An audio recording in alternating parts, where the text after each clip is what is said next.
Live Q&A for October 23rd, Thursday, 7 p.m. Eastern Time. I'm just going to get on to Discord now. And I don't see anybody there yet, but we'll get in there. And we'll prompt everybody.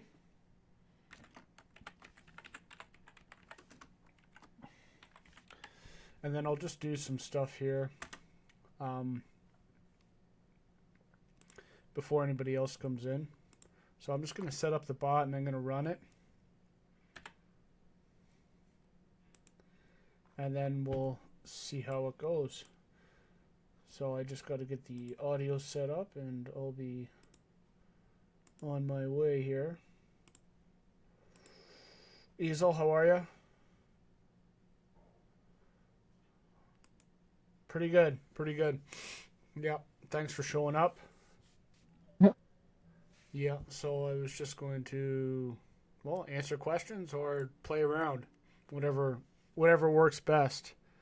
I know these Q&As are a bit loose. I don't really have a set schedule, so Yeah, I might get just into that in working. the future. I don't know what's better, like noon's not always good for everybody. The afternoon's not always good.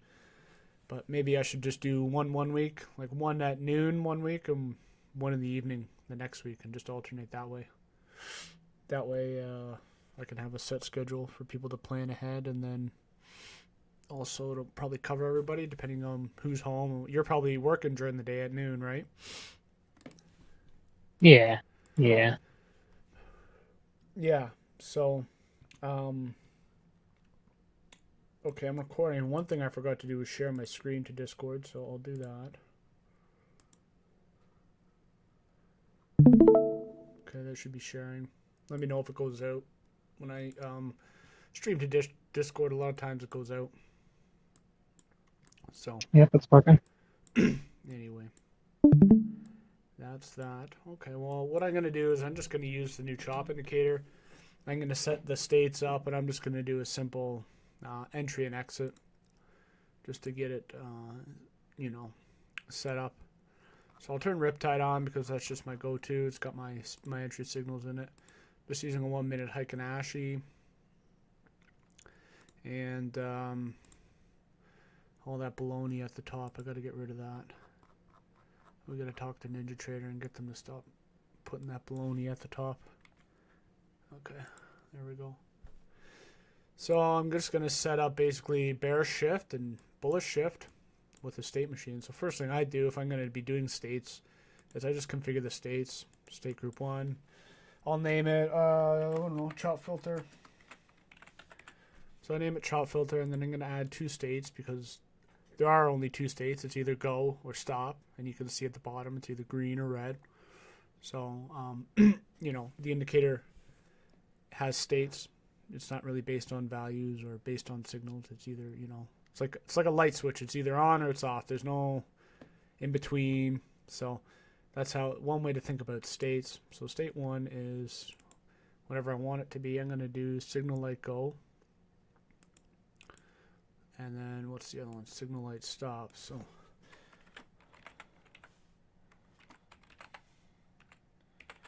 signal light go is going to be my first state.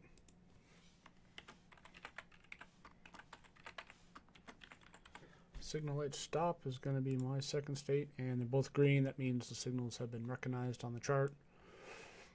And then, yeah, so as always, I'm just going to start with my long signal. So my long signal is TS buy label.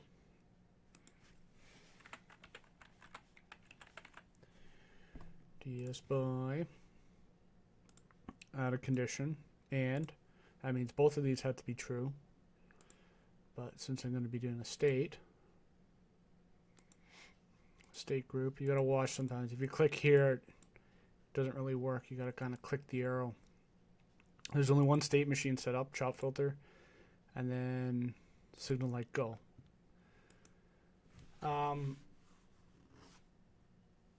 Yeah, okay. So I'm only going to use signal light go because it's that chop filter, it's indifferent to longs or shorts. It just tells you if it's trending or not. But I will note you have to put the stop in there Because if you don't, even though you're not going to use the state 2, it's just got to be in there because this is what tells the state machine that it's not in state 1. You know, even though I'm going to use signal like go for both my longs and my shorts, just remember we got to have that second one in there so we know when it's not in state 1. There's got to be a way to kick it out of state 1. So that's that. Okay, I'll add a master signal. And it's just going to be the opposite, so it's going to be TS cell label.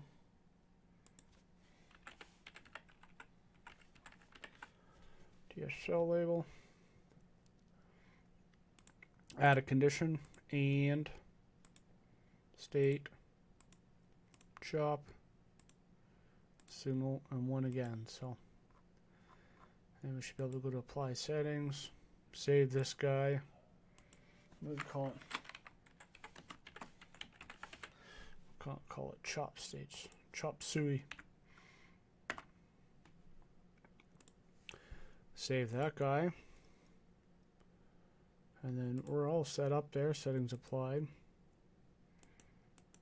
Now, if I want to set up the bot to take it, it's very easy. I'll just do simple market order. Long signal is just right here, master signal 1. That's what I want to take for my longs.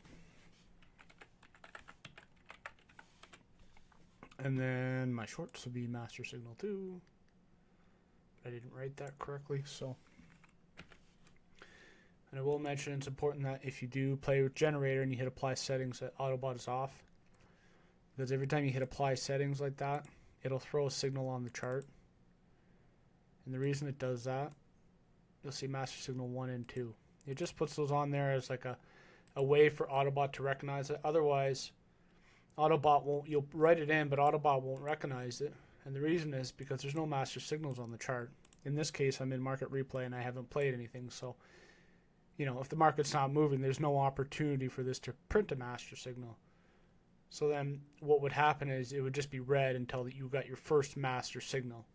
So instead, I coded it differently. So every time you hit apply settings, it'll just add a master signal 1 and 2 or however many you got here. It'll just put them on there on the chart, even though they didn't trigger, just as a way now I can put it in here and just get it to show up green rather than red. Because otherwise these would be red. So then, you know, it's hard for the user because they're going to say, well, you know, it says my signal isn't recognized. Well, it's because you got to wait for them to print. So that was my workaround for that.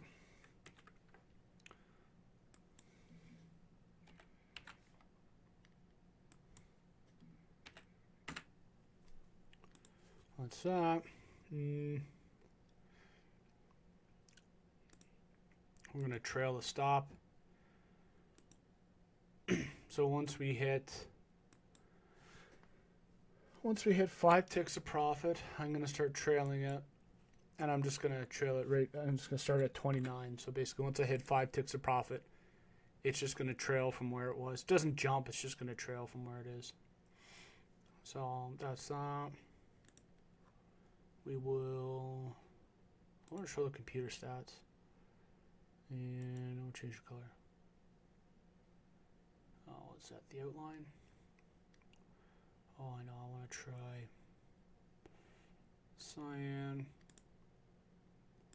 And then magenta for the fill. The text to be a little bigger though. Okay, that looks good.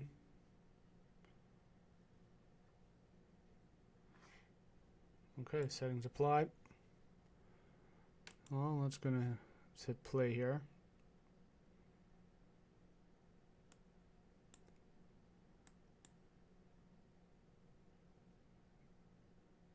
Now you know what happened here.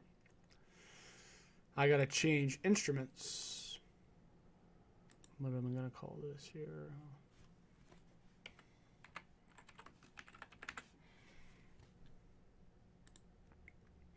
So this is a good lesson.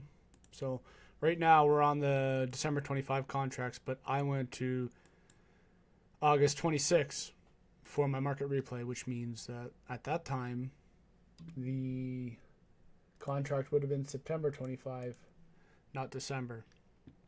So in market replay, when they do change something like the instrument, I just shut strategies off because, especially when they're working, they get a little bit funny if you start going changing instruments on them right in the middle of when they're trying to work for you. But I save my presets, so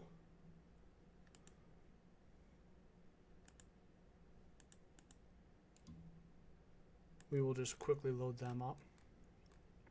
And you can see I'm getting the bid and the ask here. That's what I always look at right here is the 1, the 2. If I see zeros there, but the market's moving, I know there's something up. Either I don't have the data or I'm on the wrong instrument. Who knows?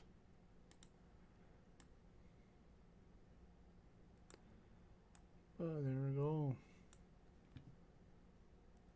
I'm just going to load up my preset. Chop states.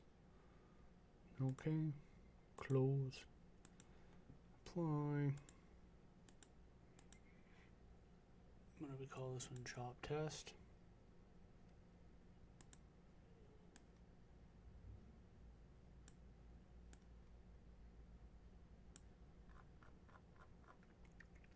Apply. Okay, there we go. So right now it's not going to take any trades. I can see from the oscillator down below. We are in the chop state. And judging by what the market looks like, I don't know what this spike was, but definitely, it's definitely right to tell me that we're in a chopping state right now. Holy crap, 29 gigs of RAM. That's all, that's not necessarily the NinjaTrader, that's the whole computer, so. But you know what that's from? That's from Firefox. I don't know why, but Firefox takes a shit ton of RAM. 29 gigs. I bet you if I close Firefox, I'd be down to like 10 or 15 used. Okay, so I'm going to, everything's on. I'm going to fast forward because as long as we're in this state down here, I might even have to adjust it. We'll see.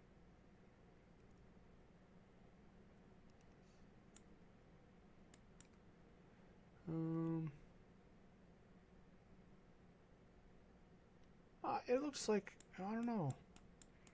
It looks like it's catching the chop maybe 10 in the morning yesterday. And you know what? I'm going to bring that threshold. I don't know if I like 60. So I'm going to make it a little less sensitive. I'm going to bring that upper threshold down on the chop filter. 60. I don't even think that's the settings that I like anyways. I think it's something like 35 and 55.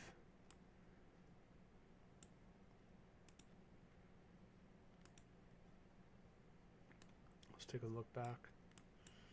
Previous day.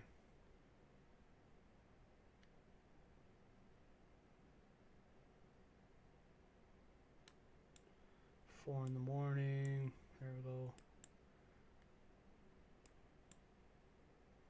Yeah, it was kind of a choppy day, I guess. It's hard to tell because, you know, some days are just choppy and it'll keep you out. I mean, that looked pretty good too. And then it started to chop, so I think we'll keep it. See what happens here. Just speed it up.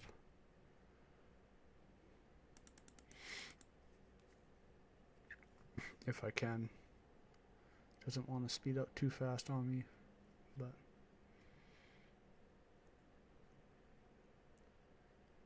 we'll see if we can trigger that state.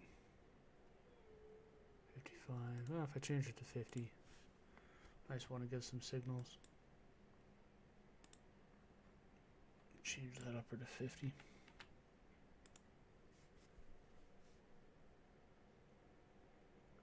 Okay. Should be in the go state now.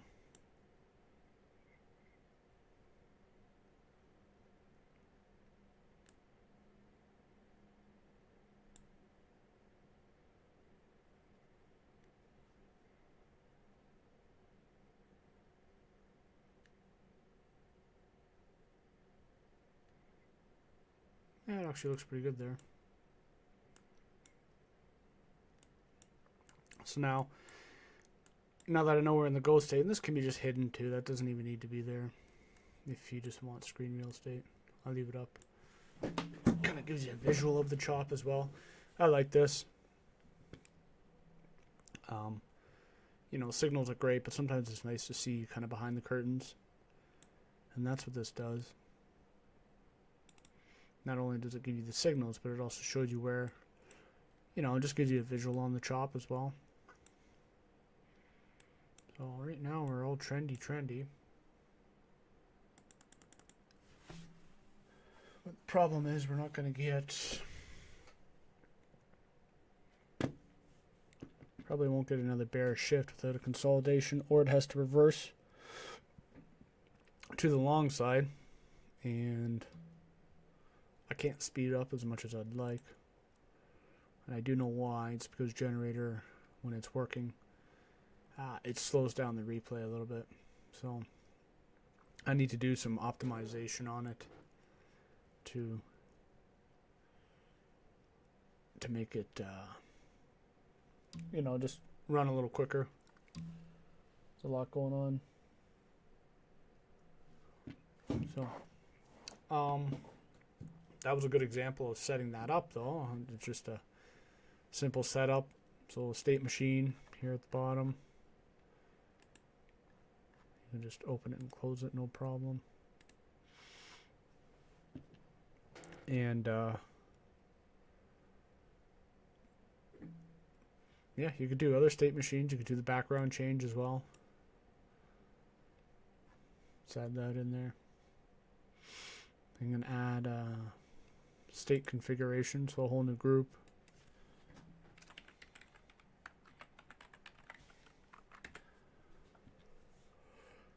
I'm going to name it background, add 2 states because, you know, the background, it can only be green or red.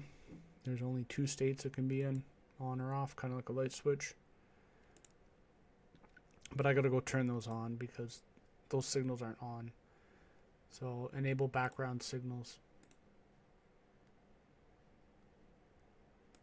And then now you'll see bearish background, bullish background. So very simply, you just get a signal every time the background changes. So state 1, I'm going to do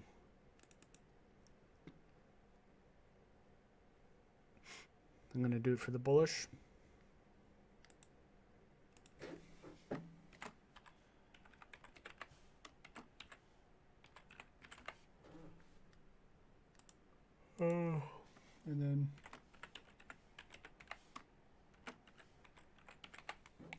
And then bearish. They both found.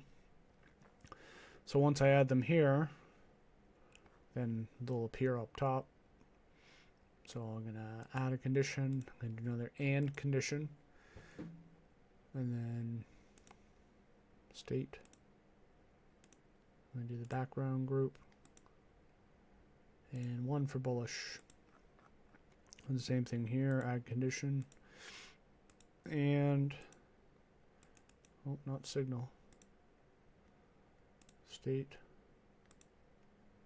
background, and then this one will be bearish because I want the background to be red when I get short signals, and then I want it to be green when I get long signals. So now you can see the button at the bottom is no longer green. It says apply settings. That's because I modified the menu, so I have to click it again. But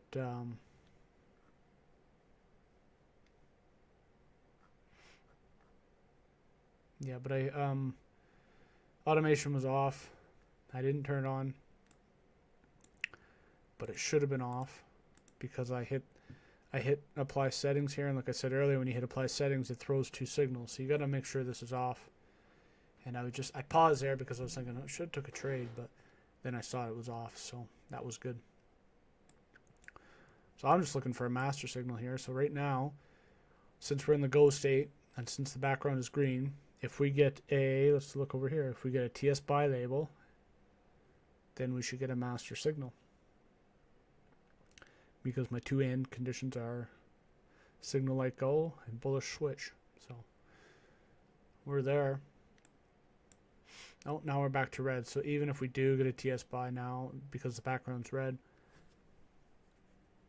Oh, maybe it didn't have enough time to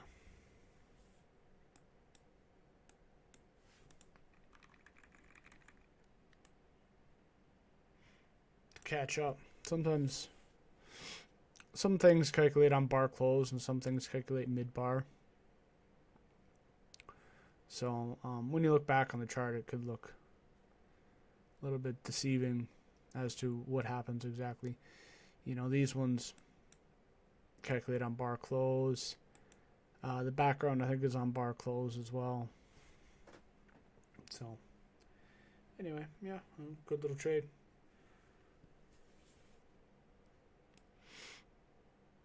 Winning trade for not much, though. Not that I'm trying to win trades or anything like that, but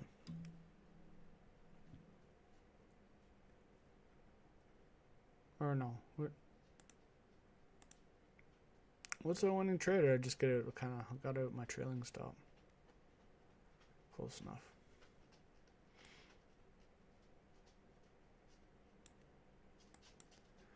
So, yep. Let's check here.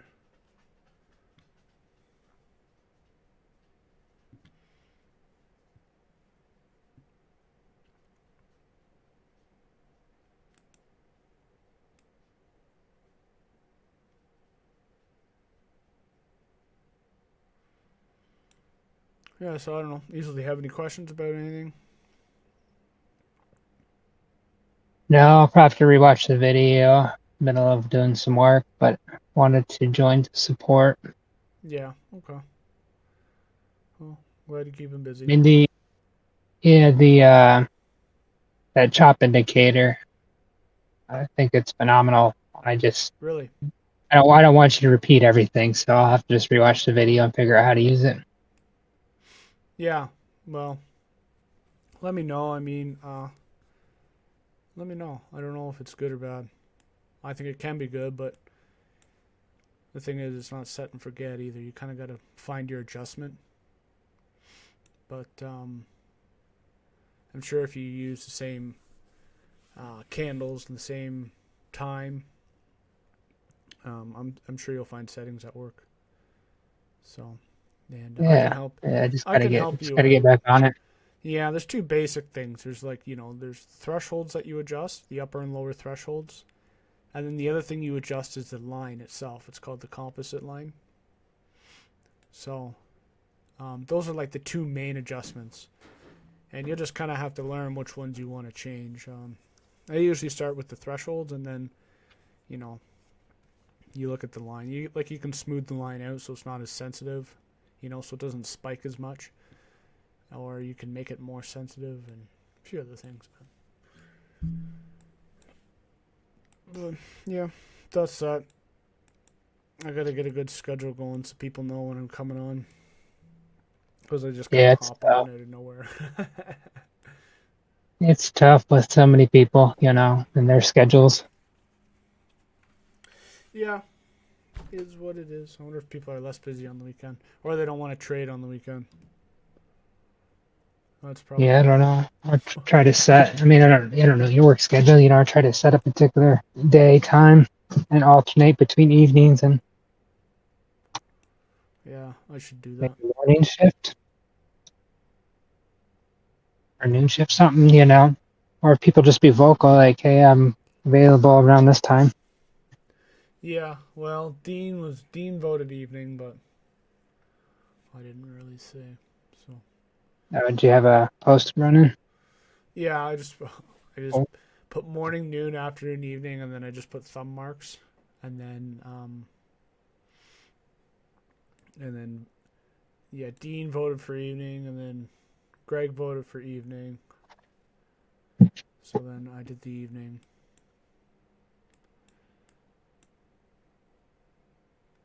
Okay, we just got another yeah, master signal.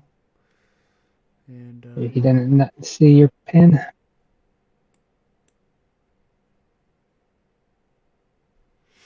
but yeah, I hope you like the chop indicator. I don't know, like I was I did an instructional. Did you end up watching the instructional for it yet? The chop indicator? No, I haven't. Yeah, this one here or whatever. Okay, yeah.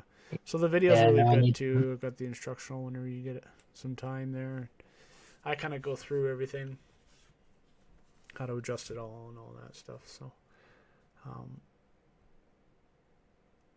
yeah, I mean, I don't know. Let me know if you think it could be updated or something.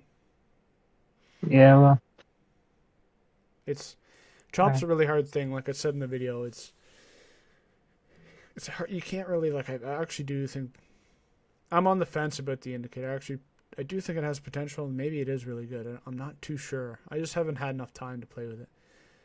But chop's a really hard thing because you don't know the market's chopping until you're in the chop. You know what I mean? Like you got to be in it for a bit before you realize, hey, you know what, we're in chop. And same thing with trending, right? You can't just say, okay, the first big yeah, candle after a yeah. chop I is think now that's it's just trending. reality. Yeah, so now it's like you got to find this middle ground where it's like, okay, this is, you know, you got to find probability zones. Okay, now we're in a high probability that we're probably going to continue chopping, and now we're in a high probability that we're going to continue trending or moving. So, um, Yeah, but risk management comes into play and not yeah, over I mean, trading. well, everything's probability, right? So nothing's 100% in the market. So I guess it just goes with that, the fact that it's not. But yeah, it turned out really good. Greg started this indicator. I mean, it took me almost a week to kind of refine it and make sure that it's actually usable. But out of the box when he gave it to me, it was pretty good. So that was a kind of fun one. So Yep, definitely need to get back on it. Been I off was. for about a week or so now. Well, you didn't Few trade days. for a week. My morning schedule's been fucked in the morning, so That's I good for haven't had you, right? time. I That's mean, good for yes, business. no, I mean, good for business, but not what I want to be doing. So, and I'll be honest with you, I fucking blew my eval the other night. I Oh was all yeah. fucking emotional, and I shouldn't have been trading, but I was Were you pissed trading off and wanted to. outside of your strategy? Yeah, Oh. I was just I'm fucked. Like I had no business touching anything, and took a loss, and it just went out of control real quick. Yeah. Well, I'd be lying if I said I hadn't been there before. It's just part of the game. But yeah, Yeah, it no, stings more when it's not in your plan. When you literally look at what you wrote down or whatever you have, and then you look at what you did, and you're like, okay, that's not the same. yeah. I mean, I think because I've never dealt with drawdown, as far as apex drawdown, whatever they call that. Yeah. Yeah, the Um, trailing drawdown or whatever. yeah, I didn't know I was that close, and I'm gonna be hella honest with you. On Apex website, I can't find where it tells you how much you have left. But looking back on that night, I should not have been trading, and I definitely overtraded, and I definitely revenge trade. So at the end of the day, it's all on me. Yeah. But I thought when I stopped that I still had enough drawdown, and then when I went to get back on the next night, it wouldn't let me take any trades. I'm like, what the hell? And I still can't figure out. I didn't. Maybe I got an email. I need to look at my email and be like, hey, you blew it or whatever. But I kind of just threw my hands up in the air and been like, "Oh fuck it, I'm gonna take a few days off anyways." Yeah. I hear you. I mean, that's what you got to do sometimes. If you go, oh, are you rhythmic? You're not trade of 8, eh? Yeah, rhythmic. So I don't know how to do that. Yeah. I was just going to bring up my rhythmic account on the webpage because it shows you all the accounts and then it shows you the distance to auto liquidity. It'll show you the exact price and Yeah, it'll but tell you how much money you are until you hit your drawdown. So, I mean, for me, I will go to accounts and I go to active evals, and it says I have 0 active evals. which I'm assuming because I blew it, but I can't find the eval to see like any information about it. Go to I think charts.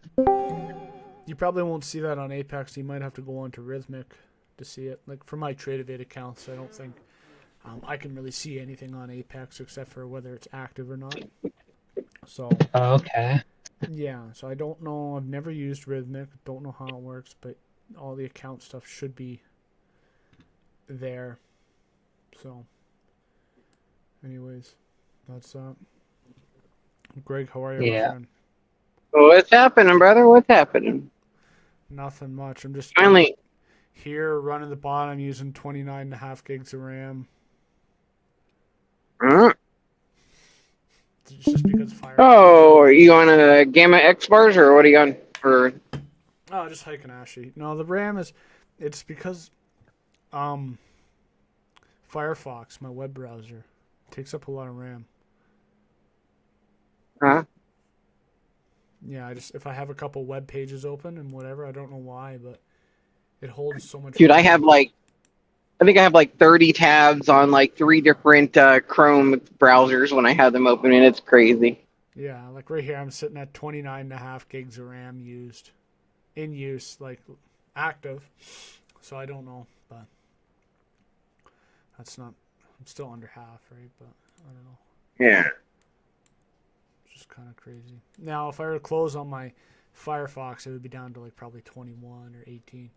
It's just the more you have, the more it uses, I think, because I've never seen a computer that Yeah, I've noticed that.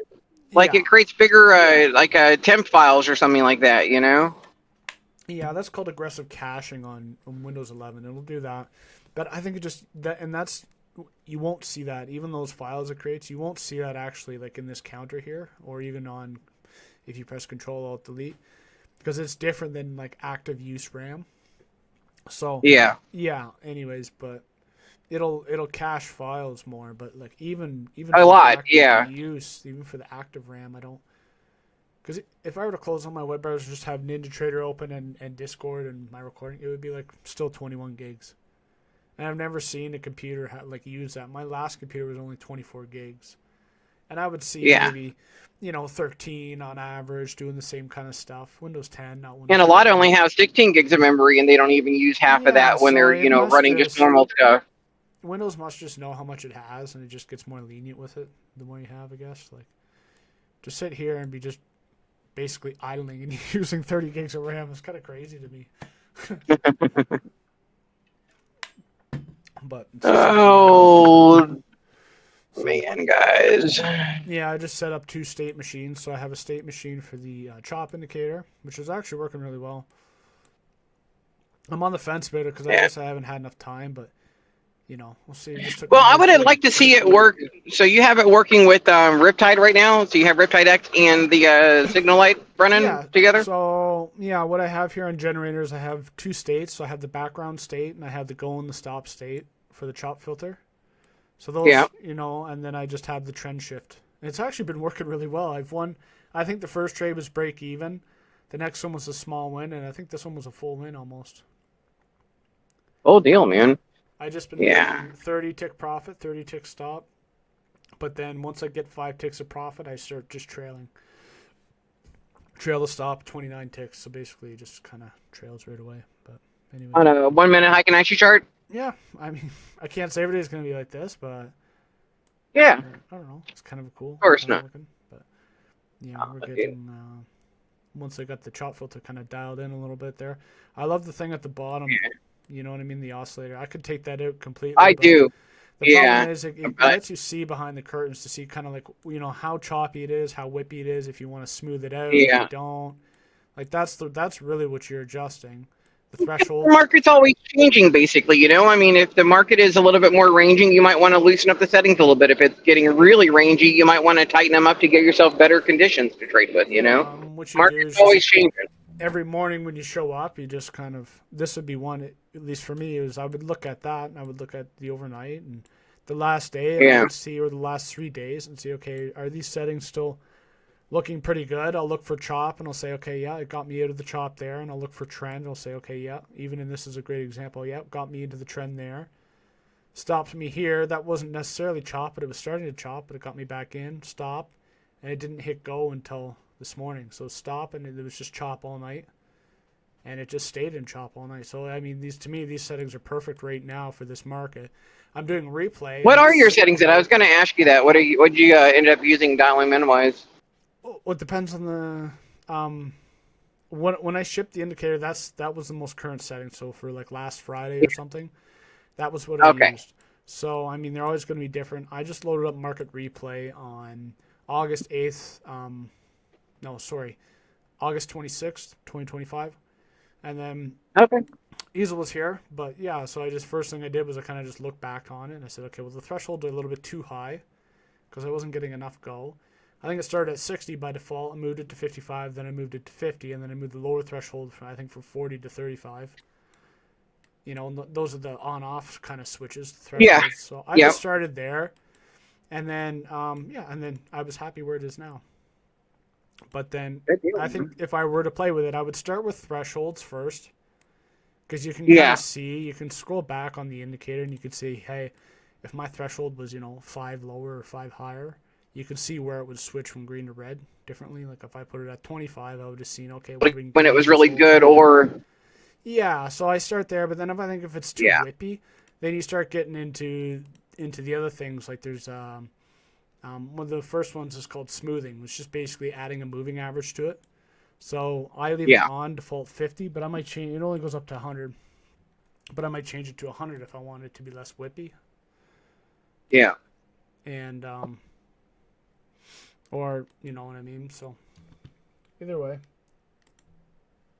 Yeah. Fun times, man. Fun times. I'm glad that we were able to like answer the call. That I think is the coolest thing, is that, we were able to take a couple of questions that people had and they kept on having the same thing. And we're like, okay, what can we do? What can we come up with to help with that? And, it took us a couple of weeks, but literally within a couple of weeks, we had something pretty darn intelligent that I think hits the nail right on the head. It Yeah, does exactly what we needed to do. yeah, crazy enough. I mean, like I said, that to me, like chops are a really hard one. Instead of spending $140 for an application to use for a whole year, when we're like, screw this, we just made our own. That's the way it goes. But yeah, the chop indicator was a hard one. That was hard. Even once Yeah, you got me the version, I did change it a lot. I mean, yeah, the whole idea was good, but I got rid of. There was 3 states when you had it. There was like a kind of a low, medium, and high. And I did like that because I liked the overextension as well. But at the same time, it just didn't work out for yeah. whatever couple Oh, reasons. and for But states as well too. We really only need 2 states too. And I actually thought yeah, about that after I sent it to you. I'm like, well, my whole idea was to be able to use this in Generator, but if you have 3 states, then you really can't. well, you I can, mean, you but really, well, you can, but it's just, I think it's a little bit more understandable. People are going to grasp it a little yeah, bit better, I think, when you just have the 2 states. yeah. Well, yeah, exactly. And the third state would have been like an exit signal. You know what I mean? So you would have been like, go would have been your state for all trades, and then stop would have been your other state.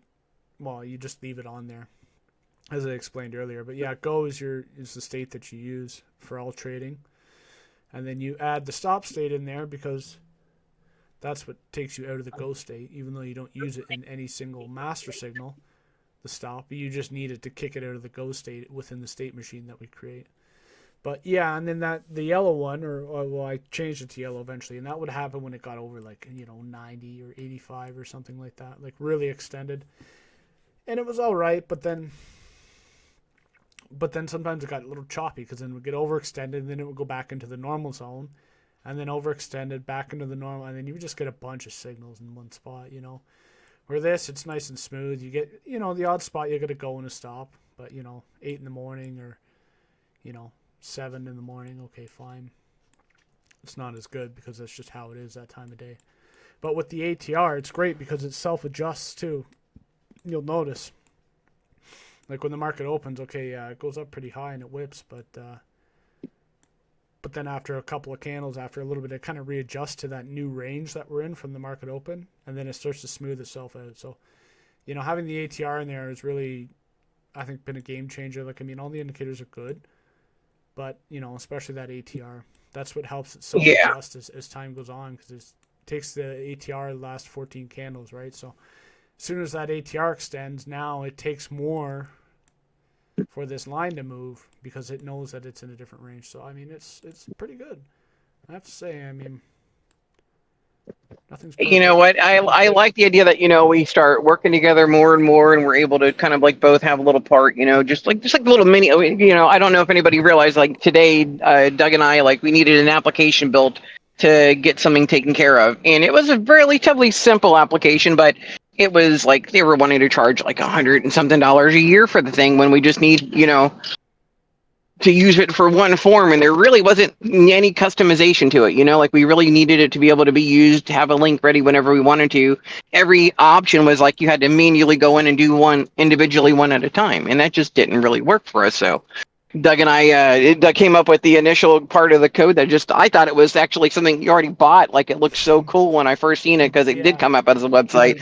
And I'm like, well, Dan, you did that good. What app is that, you know? And then when you're like, no, you built it. Coding skills.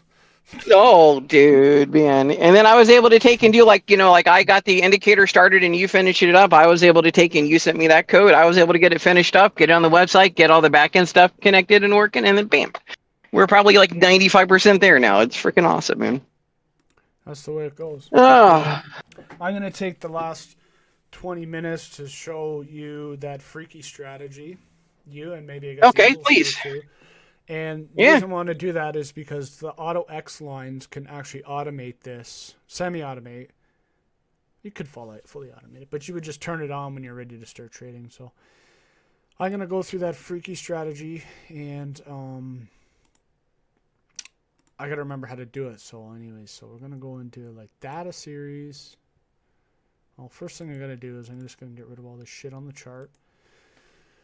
So let's get rid of Riptide. Let's get rid of all that. Let's get it looking half normal.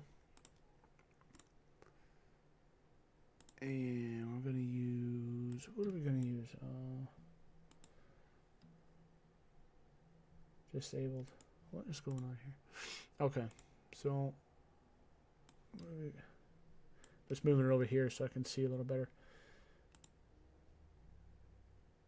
It's going to be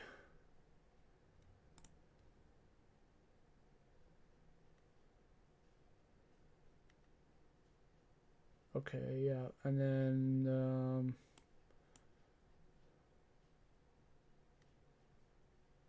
what the fuck?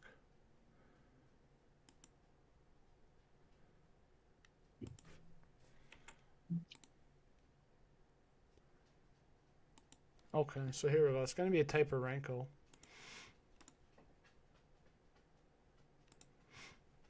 But the thing is, Just a custom Renko, or just a normal Renko from Ninja? I got Renko, and then there's also another one I have called Ninja Renko. Oh, I hate that one. That's the weirdest one. That looks so freaking crazy. I don't understand it. Okay, so this is what Okay, we're going to that use. one. And The one that I can't stand. why can't you stand it? It's perfect, man. Red, you sell. Green, you buy. Okay, It doesn't get any easier. let's go. Any other chart's what I call a bullshit chart. This is where you get in. So here's the thing. Okay. It's not always going to work. Not every setting's going to work, but I'm just going to show you the idea. I'll get probably a perfect setup. Okay. This is the signal bar, okay? It's green, green, green, green, green, and then you get a red one. So now we're looking for shorts, right? But you don't want to get short right away. You want to get in on a pullback. Okay, so where's the pullback? Where do you get in? Right here. See how you get that? That little wick. That's where you want to get in on. And you want it to be, I think, around a 30% pullback or so. So what I'm going to do is I'm just going to measure with my fib retrace. So 100 is right there. So about a 30% pullback, and then you start looking for shorts. But here's what you got to do. You can't, well, you could just get in, but then you don't really have anything to risk off of unless you want to risk off the high of this candle. And you can. And you could say, hey, once I get back to the 0 mark, go to break even. And I've done that. but actually, what I remember is because every candle that goes, it's a little lower. So actually, the bottom of the fib would be there. So your 30% would be right around here. So yeah, you would still hit it. You could either you just get in at the 30 or 40, and you just risk off the highs, break even once you get back to zero, and then just trail it. And in this case, you would have made a ton, right? But the other way, which is really low risk, but the only problem is you got to have balls, and you got to be able to take 5 or 8 losses in a row to hit the trade. And not every time, but just sometimes. So, would you take every pullback on the downshift, or you're waiting for a major pullback, like a major shift in direction, then the first pullback that you see, then you're able to get into it? After a strip of green. Okay, gotcha. For that first, we won't call it the boom candle, and then same thing down here, right? So, we had a big strip of red. It's got to go for a little while. You don't want it to be in choppers, like 5 or maybe 2. I don't know. But same thing here, right? So then if we go there, I'll just do this part real quick. Fib retracement. So there's that. Bang. So up to here, this candle, the 30% was there. So had we have got in at the 30% mark, which is right around here, and did the same thing, you wouldn't want to go to break even. Oh, depending on where you got in, because you might have got taken out. Yeah, because it pulled back a little bit, but then For this new candle to form, that means price had to go all the way back up and break the threshold last candle by 2 ticks, and move to the next candle. So you can see that there's another wick on the next candle. So had you waited for price to get there and put your stop at break even, it might have just wicked you out at break even. But same thing, you get in there, you can put your stop down there, and you just ride it and trail it. I guess you would get out break even, but if you didn't have that there, you could have trailed it maybe here, depending on where you trailed. And then there you go. You can't get out at the next red candle because you'll find that it's pretty close to your entry. So you got to go, and you just got to trail it basically, or you can trail your stop along these wicks. So next time you get a wick, put it beyond there, put it beyond there, put it beyond there. There's a little wick, and then you would have got out here. So that's kind of a way. But the problem with this is it's a big loss. You know what I mean? So you're getting in here and you're risking all the way down to there. So the better way that I like, and this has been like probably 5 years ago I was doing this, and it worked. But the problem is I didn't know what the fuck trading was. I mean, I had been doing it for 3 or 4 years at the time, but you don't know what trading is until you do it. Like until you've actually traded and realized like with the ups and the downs and everything like that. Because every time I get a loss or 2 losses, I would go, I got to change something. And I would change it, and it would go, and I would fix the other problem, but then I would get a couple losses doing something else, right? And it's like the newbie circle. You think you always got to change something where as long as you're getting a good probability, don't worry about it. Take your losses, take your wins, and all is good. Okay. So, anyways, just give me 1 sec here. So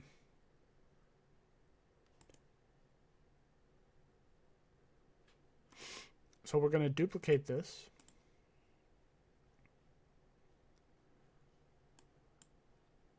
If we can.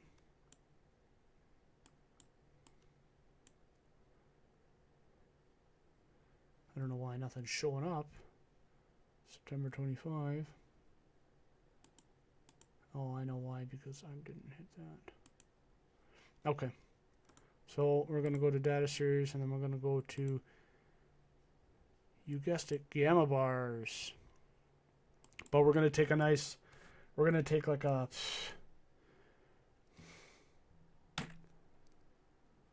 we're going to take like a 2 gamma bar on the NQ. Now, you might think, holy cow, that's pretty low, which it is. But just see why in a second. So I gotta use, so what this setup is, it's a master slave setup. So you gotta use 2 charts. So obviously the one on the left. And that's at a 2? I have it at a 2 right now. Okay. Now you could set it at a 3. It's not really gonna, we're just looking for pivots. But we'll see. I might change it to a 4, but it's something super, super low. And this is why I was saying you got to be able to take 3 or 4 or 5 or 6 losses in a row, because you're going to get a 10, 20, 30 yard trade out of this. So I'm going to change my cursor to global here. No time scroll. because I don't want this chart to move. And then I'm going to go to global here, but I'm going to choose with time scroll. So you just choose global for that. And then what will happen is the right chart will move wherever the left chart is. So this is how I'm going to find my area to show you how to do this trade. So I'm just going to get rid of this. Or should I leave it? Maybe we'll leave it. So anyways, here we are. So I just got to bring my mouse down and around. Okay, so you can see where we are. It actually shows you. So what we got to do here is such a small time frame. That was such a sharp move too.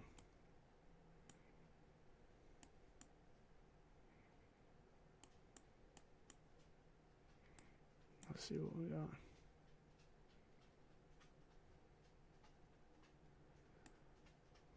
So what you would do, this was a hard setup.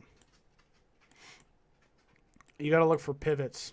You got to look for falling pivot. Where's my my drawing objects? Well, not the chart, but the actual object. Where do I find those? You can get like an arrow, chart marker, dot. Oh, I'm just going to get one. Okay, so you look for pivots, but you look for a falling pivot. So in this case, because we're looking for shorts, and we know that we're looking for shorts, we're going to look for falling pivots. So we were looking for a bottom pivot that's lower than the last bottom pivot, right? So you look here, they're basically the same, this bottom pivot. We need a bottom pivot that's lower than the last one for a falling one, and that's what tells you. It's basically like a break of structure, but it's just kind of an easy way to think about it. So it's like, okay, here, we got another pivot, but this is a rising bottom pivot because it's higher than the last one, and it's higher than the last one before that. So what we're going to keep doing, we're going to keep going. We got another rising pivot. It's a pretty small one. Okay, finally. See if this actually goes up a little bit. Okay, so I would call this a falling pivot, depending on the time. If I had it on a 3 gamma bar, it would be more of a sharp pivot than it would be a chop. And then what you do is you take your trend line, but this is where the auto trend lines come in because you would be able to have this done automatically. You would do extended line, and I would just go from, the most recent major pivot, and you just draw a trend line. Because this is a falling. And then you want to watch that the next one isn't rising. So bang, right there. That would be the entry. Right there would be the entry. That last pivot would be the stop. And your target would be, you just keep going. And you just trail your stop along these wicks. So basically you would probably get it right down here because that was the biggest wick. So there's a little wick. There's a little wick on the master chart.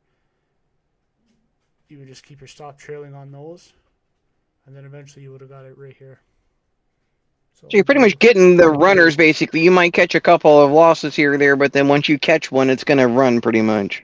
Yeah, so let's see where the actual entry is. Well, I don't even know if this trade's going to work yet. Okay, where's my line and everything?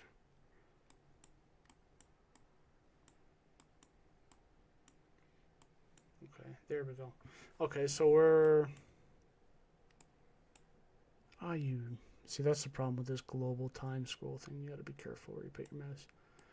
Okay, so there's the entry. It looks good there. But then we'll just do, okay, it gets us out. Okay, so now we need another falling pivot. That was kind of one. Depending on how fast it goes. That was about 1 second. It'd be hard to catch that. Okay, there's a falling pivot. That's definitely a lot lower than the last one.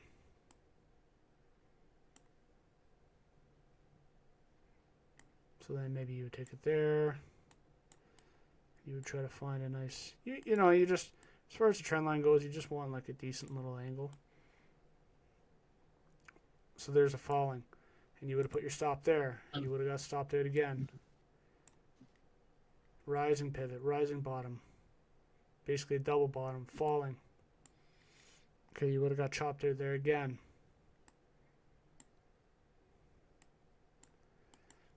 I gotta do a different time frame. It's a little bit too much. Let's do a 4 gamma bar. See if it looks a little cleaner here. Well, that's the idea, anyways. Now, yeah, it was just so choppy. You gotta find the right time frames. Yeah, when you have a little bit more stable market structure, like on a normal, like a Heikenhashi chart or something like that. Yeah, you gotta match these times. Maybe the master's too big or something. Okay, so there we go, falling. Okay, you might get break even too, right? So the idea is that like once you get a couple of ticks into profit, you can get to break even. So these ones are pretty tough. That was a double bottom. Here's a falling one there. So you might put that's kind of a double bottom, but once you got to here, you might say, okay, that was a falling pivot. See if it breaks it. It does, and then your stop goes here. So let's just see. I know this is a tough example, but I just, I didn't have time to really set anything up. Okay, I'm gonna go with some dinner. See. Yeah. So 69, 76. So you're looking at seven points. Oh, can you see the stream? Yeah, I can see you. Okay. Oh no, I did that. Okay. So yeah, you're looking at a 7-point stop. But then when you do hit the runner, like I said, the idea is that you put you trail your stop and you try to get as much as you can. You trail it on these wicks on the master. And then eventually this would have been the last wick. So you would have got out at about, once it wicked back up, your stop should have been here on the master chart. So then you should have got to about 23,623. So if the last entry was here, 23,670.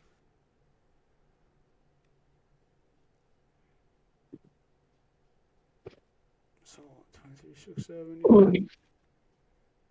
23. So 20, 30, 40, 50, 60, 70, 69.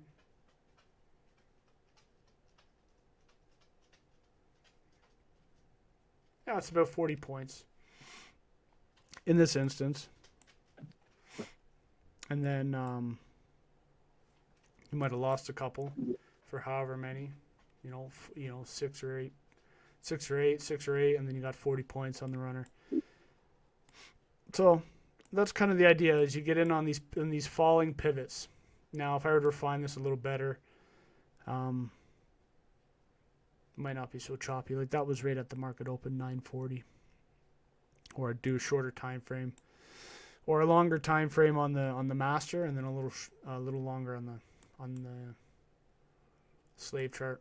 But that's the idea. So you wait for that boom candle to switch directions after a long string, and then you wait for it to pull back in that area. And really, you could do anywhere in that area if you wanted to. So here's the area. You mark it there, and you mark it there, and just any pullback into that zone, that's where you start looking for shorts. Same thing back here. This would be the proper on the master chart. This would be the proper spot to get in. So there's the high. There's the low. So in this case, you would have got stopped out. But then if you just switch directions to the green, there's your little pullback. That first candle. Bang. Should have got in somewhere there. May have got stopped out there, and you could have got in again. And then, okay, let's say you got stopped out here, even at break even, because you're supposed to put it to break even after like 5 points of profit too. So you probably would have got out. Maybe you could have got back in here. And let's say, okay, drop down, come back up. So you lost once, so 644 up to about there. So yeah, you're looking at like 60 points. 40, 60 points on a move like that if you can get in. And then right here, here's another 40 on the next move, right? So, so you might have lost 5 or 6 at 5 or 6 points each, so 6, 12. You might have lost 32 points to make 60 and 30 to make almost 100 points. So it's kind of like a 3-to-1 risk reward on average, 3 or 4-to-1.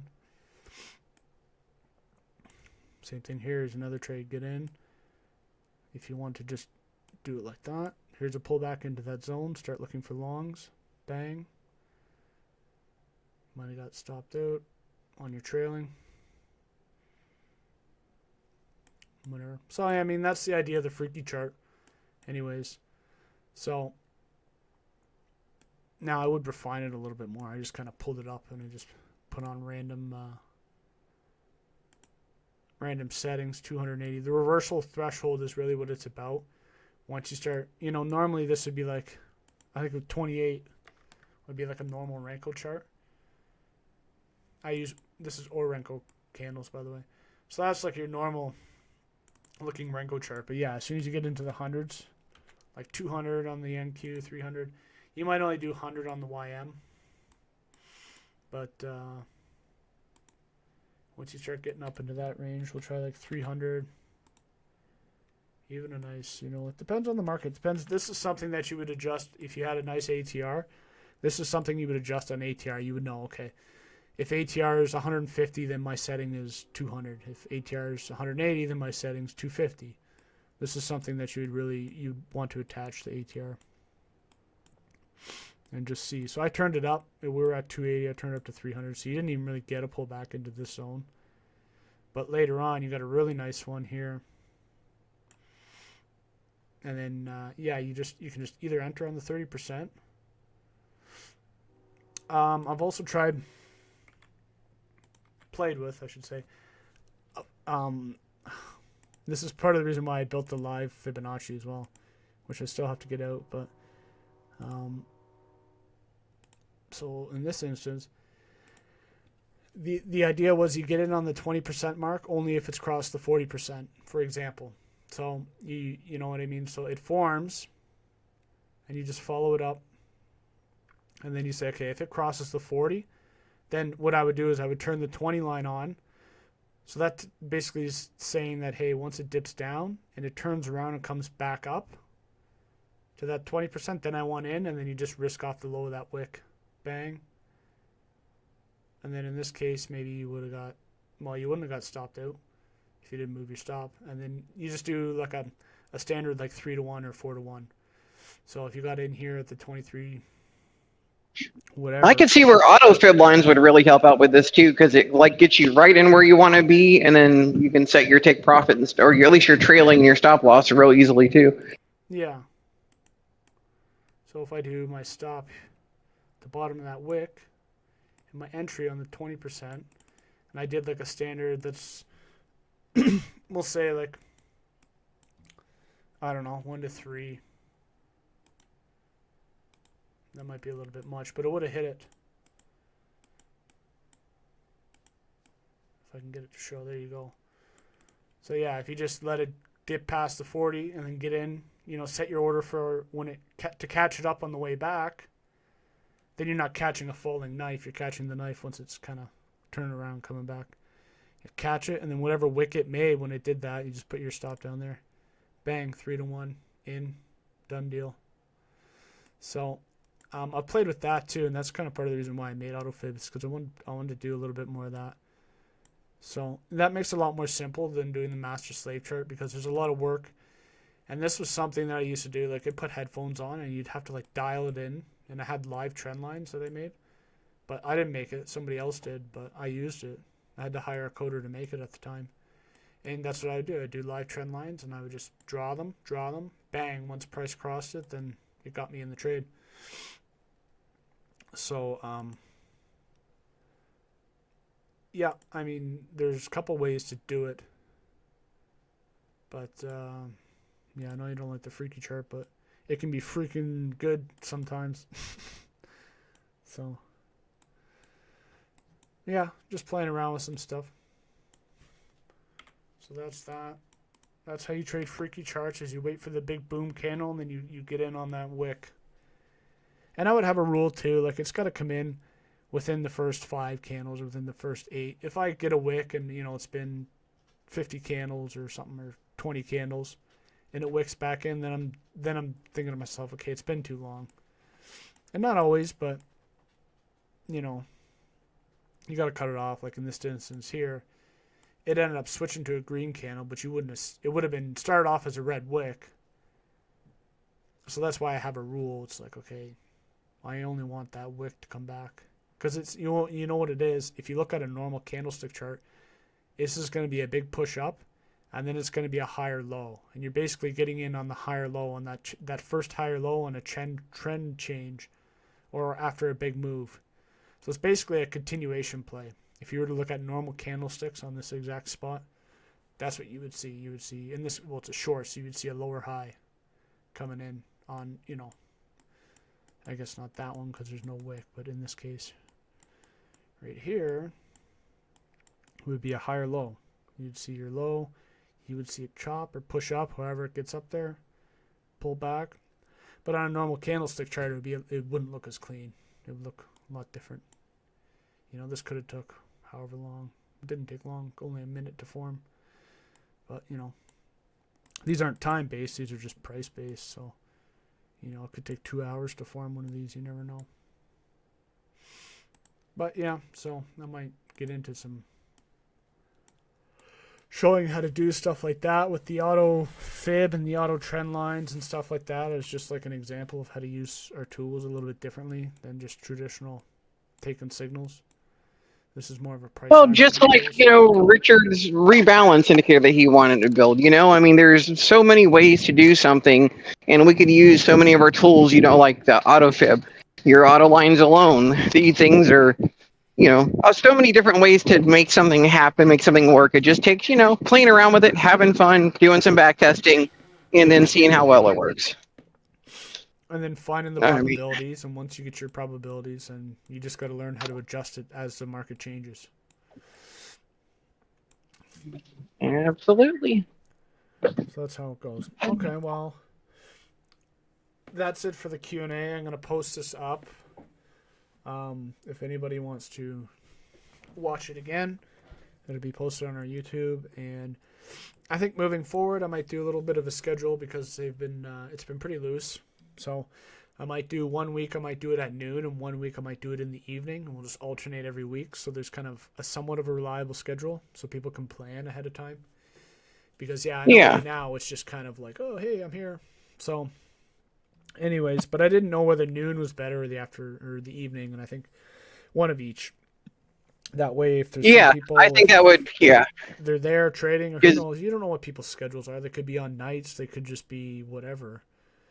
Who knows what people do, right? But there's some people, like I used to do, at least it was basically a 9 to 5. Well, it was more like a 4 in the morning to 7 at night, but work during the day kind of thing. So evenings are better for some people, and then noon just works for other people. Maybe they got families and they got kids with soccer after school or something silly like that. So they might not be able to make the evening sessions. So yeah, we'll just do stuff like this. Playing around, showing stuff. Who knows? If I get more questions, then it's easier. At first, we had more questions, and I think people have started to learn how to use the products and whatnot. And we found a couple bugs in it, and we'll get them fixed up. But I mean, right now, a lot of the people come from TradingView, and that was the thing too.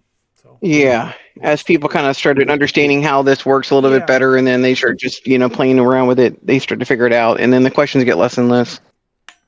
Yeah, so that's where we are now. So we'll have to get some new members to get some new questions in. So I think that's where we stand at the moment. But yeah, okay, I'm gonna shut this stream off here, the recording, and then all right. That's it for this week. See you guys next week. See you all over the